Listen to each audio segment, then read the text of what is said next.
আসসালামু আলাইকুম ওয়া রাহমাতুল্লাহি ওয়া বারাকাতুহু। সো ডিয়ার স্টুডেন্ট, আশা করি তোমরা সবাই আল্লাহর রহমতে ভালো আছো। গত ক্লাসে আমি তোমাদের উদাহরণ 2 দেখিয়েছিলাম, 2 পর্যন্ত শেষ করেছিলাম। আজকে তোমাদের আমি উদাহরণ 3 থেকে 6 পর্যন্ত দেখাবো। কথা না বাড়িয়ে চলো আমরা ক্লাসটি শুরু করি। উদাহরণ 2 এ দেওয়া আছে 996 এর বর্গ করতে হবে, ঠিক আছে। এখন আমরা যদি লিখি 1000 মাইনাস 4, তাহলে আমরা এটা কাঙ্ক্ষিত মান 996 পেয়েছি। তাহলে এটা বর্গ করি তাহলে কি হবে, দেখো 1000 square minus 2 1000 into 2 plus sorry 2 নয়, এখানে 4 4 হোল স্কয়ার, ঠিক আছে। তাই এবার লিখলাম। তাহলে ক্যালকুলেশন করি তাহলে আমাদের এখানে হবে 10 লাখ ক্যালকুলেশন করার পর হবে, আর এখানে আমরা পাচ্ছি 8000 প্লাস 16, ঠিক আছে কিনা, 16 পেয়েছি। এখন বাকি ক্যালকুলেশনটা আমরা একটু উপরে করব, এই দিকটা মুছে ফেলে তারপর যে আমরা লিখি 10 লাখ 16 মাইনাস 8000 লেখার পর আমরা ক্যালকুলেশন করার পরে পাবো 9,92,92,000। শেষ, আমাদের উদাহরণ 2 কমপ্লিট। এখন আমরা উদাহরণ 3 এ চলে যাব, ঠিক আছে। সরি, উদাহরণ 3 কমপ্লিট, আমরা উদাহরণ 4 এ চলে যাচ্ছি। উদাহরণ 4টা আছে আমাদের 4 a plus b plus c plus d whole square. তাহলে এটা আমরা যদি করি ব্র্যাকেট ফার্স্ট ব্র্যাকেট দেব, তারপর a প্লাস b প্লাস প্লাস c plus d whole square, sorry second bracket দিয়ে হোল স্কয়ার দিয়ে দিব, ঠিক আছে। তারপর এটা যদি আমরা বর্গ করি তাহলে কি হচ্ছে, আমাদের আনসারটা হচ্ছে a plus b whole square plus 2a plus b into c plus d plus c plus d whole square, ঠিক আছে। এখন যদি এটাকে আমরা আবার ক্যালকুলেশন করি তাহলে দেখা যাচ্ছে a square plus 2ab plus b square, ঠিক আছে। তারপর আমরা এটাকে ক্যালকুলেশন করলে দেখা যায় যে 2 2 এর মতো থাকবে, এখানে 2 রেখে দেব, 2 গুণের মতো রেখে দেব। তারপর আমরা এখানে ক্যালকুলেশন করব, এখানে a এর সাথে c গুণ করলে ac হবে, তারপর প্লাস দেব, প্লাস দিলে ad হবে প্লাস, তারপর আবার b bc b এর সাথে c গুণ দিলে bc হবে, তারপর প্লাস bd। তো তারপর আমরা এটা পেলাম, তারপর প্লাস দিয়ে c square plus 2 plus 2c d plus d square, ঠিক আছে। d স্কয়ার লিখে দেব। d স্কয়ার লিখে দেওয়ার পরে আমরা একটু এটা মুছে উপরে নিয়ে আসবো। তাহলে লিখবো যে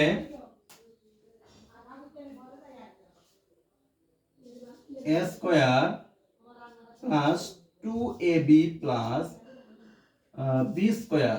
তারপর এটা যদি আমরা ক্যালকুলেশন করি তাহলে হবে আমাদের প্লাসের 2ac plus 2ad plus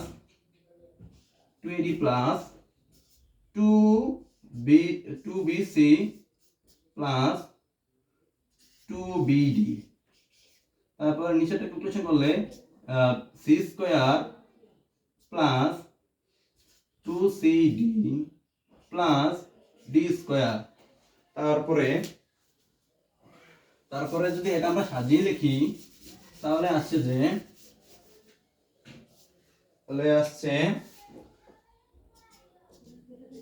a square plus b square plus c square plus d square, a square b square c square d square plus 2ab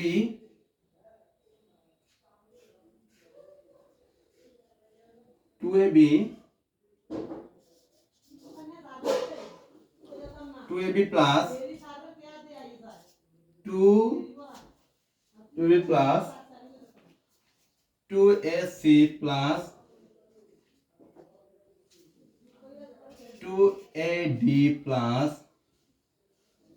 তারপরে 2bc plus 2bc plus তারপরে 2bd plus 2cd।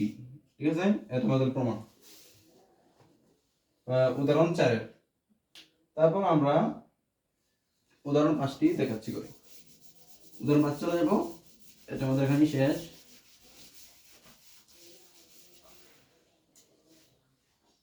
উদাহরণ 5 আছে আমাদের আছে 5x plus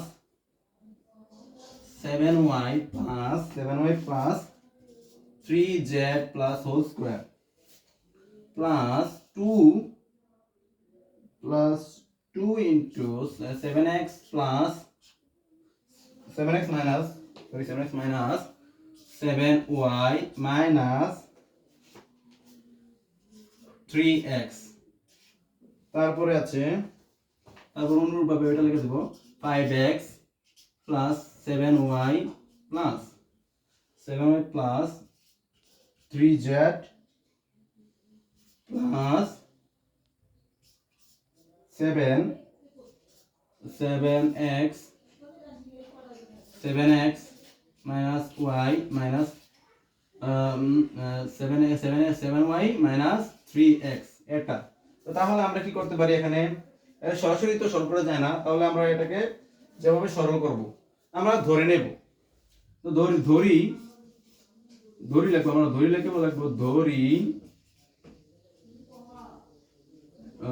ধরি 5x plus 7y plus 3z is equal to a। তারপরে এবং x 7x 7y minus 3x is equal to b। ঠিক আছে কিনা, b। তারপরে আমরা এটার মধ্যে আমরা বসিয়ে দেব। এটার মধ্যে বসাই, তাহলে দেখা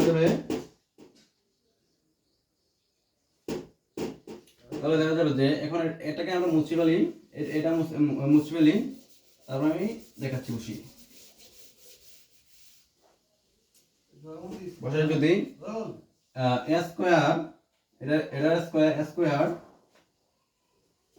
plus 2 dot B A plus B square a square plus 2ab plus B square, এই সূত্রে চলে যাবে যদি আমরা করি। আমরা মূলত এখানে এখানে বসিয়েছি আমরা a, আর মূলত আর এখানে বসিয়েছি b বসানোর কারণে তো এখানে চলে গেছে এভাবে যে a square plus 2ab plus B square. ঠিক আছে কিনা, তো এটা এভাবে চলে আসছে। কারণ আমরা যদি মানগুলো বসিয়ে দিই, দিলে হবে যে এর আগে আমরা a প্লাস b এর সংক্ষিপ্ত রূপটা লিখে নিব a plus b whole square. এখন যদি মানগুলো বসিয়ে দিই, দেওয়ার পরে কি কি হবে, bracket second bracket plus second bracket দিয়ে ফার্স্ট ব্র্যাকেট দিব plus 5x plus 7y plus 3z plus লেখার পরে আমরা লিখব 7x minus 7y 3x। এবারে সেকেন্ড ব্র্যাকেটে হোল স্কয়ার দেব। হোল স্কয়ার দেওয়ার পরে আমরা এটা ক্যালকুলেশন করব। ক্যালকুলেশন করার পরে ক্যালকুলেশন করলে কি হবে, এটাকে এক ব্র্যাকেটে বলা যাবে। এক ব্র্যাকেটে হলে দিলে কি হবে দেখো, এক ব্র্যাকেটে ফলানোর পরে 5x plus 7y plus 3z plus 7x minus 7y 3x whole square, এটা এরকম হয়ে গেছে। তারপর যদি এটাকে আমরা ক্যালকুলেশন করি, তাহলে আমাদের x এখানে প্লাসের 5টা আর প্লাসের 7টা, 7 5 আমরা জানি 12 12 12 আমরা লিখে দেব 12 12x, ঠিক আছে। তারপর আমরা ক্যালকুলেশন করলে দেখতে পাবো এখানে 3x আছে প্লাসের,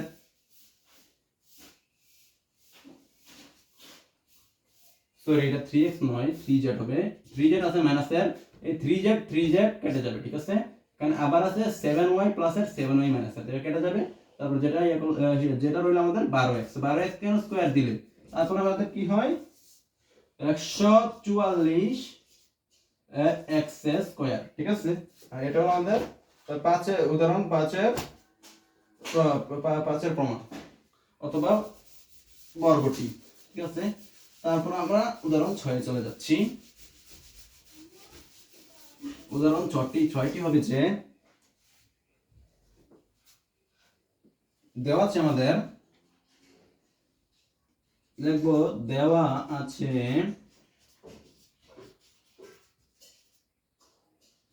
xy = 2 এবং x - y = 2 এবং xy =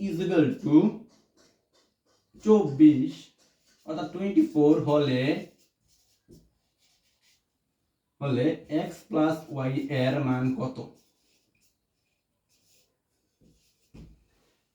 তখন আমরা জানি যে আমরা যে সূত্র জানি x + y whole square = x - y whole square plus 4ab, অর্থাৎ এই a + b whole square = a - b whole square plus 4ab, যেটা অনুসিদ্ধান্তের সূত্রে আছে, আমাদের অনুসিদ্ধান্ত 2 আছে, ঠিক আছে। তো আমরা এটা মানগুলো বসিয়ে দেই, লিখি সূত্রটা লিখবো যে আমরা জানি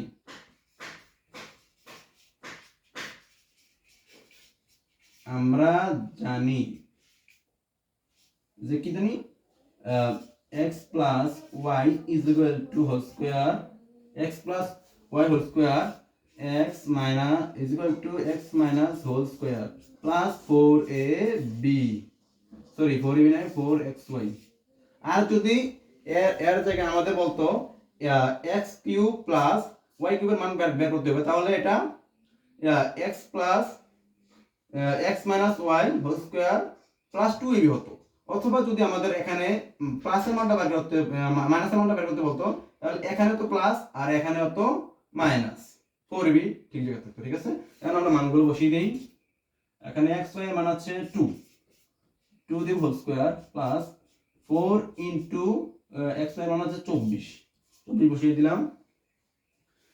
আমাদেরকে মনে রাখতে হবে যে এখানে একটা স্কয়ার আছে, স্কয়ারের পরে কাজ আছে, কাজটা আমি দেখাবো। আগে এদিকে ক্যালকুলেশনটা করি। দেখো দুগুণে গুণ করলে 4 হবে, 4 প্লাস 4 প্লাস 4 24 96, 4 24 96 লেখার পরে আমরা কি করব, যোগ দিলে দেখো আমাদের 100 হয়ে যাচ্ছে। যেহেতুই বললাম না যে এখানে একটা স্কয়ারের কাজ আছে, স্কয়ারের কাজটা এখানে কি হবে যে লিখে দেব x + y = আমি পাশাপাশি লিখে দিলে তোমরা বুঝে নিও। x + y = সুতরাং বাদ দিয়ে লিখবো √100 রুট করলে কত হবে, তো সুতরাং x + y = রুট করার পরে আমাদের মান আসবে 10, সুতরাং x + y এর মান হচ্ছে 10। তো আমাদের উদাহরণ 6 এখানে শেষ হয়ে গেল। তো আজকে এতটুকুই। সবাই ভালো থাকবে, সবাই সবার জন্য দোয়া করবে। আসসালামু আলাইকুম ওয়া রাহমাতুল্লাহি ওয়া বারাকাতুহু। আমি এখানেই বিদায় নিচ্ছি।